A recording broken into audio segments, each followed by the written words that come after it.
મહારાષ્ટ્રમાં શ્વાનોનો આતંક સામે આવ્યો છે। 3 વર્ષની બાળકી પર હુમલો કરતા આંખના ભાગે ગંભીર ઈજાઓ પહોંચતા તેને સુરતની નવી સિવિલ હોસ્પિટલમાં સારવાર હેઠળ ખસેડવામાં આવી છે।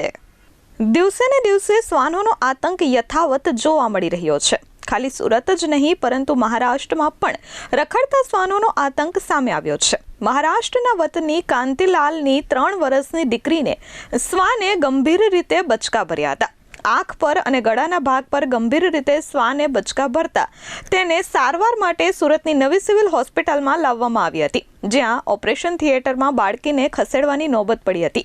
બાળકીના આંખ પર અને ગાલના ભાગે ગંભીર રીતે ઈજાગ્રસ્ત થઈ હતી, જેના કારણે બાળકીને હાલ તાત્કાલિક જ સારવાર હેઠળ લેવી પડી હતી। જો કે મહારાષ્ટ્રમાં પણ શ્વાનોનો આતંક જોવા મળ્યો છે।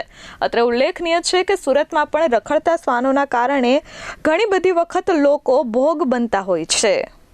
कांतिलाल चंद्र सिंह पावरा। अभी आप कौन से हॉस्पिटल आए सूरत में? अभी सूरत में करुणा ये इमरजेंसी में आए हैं, सिविल में आए हैं। आपके बच्चे का नाम क्या है? कल्याणी कांतिलाल पावरा। ये इसको किसने काटा है?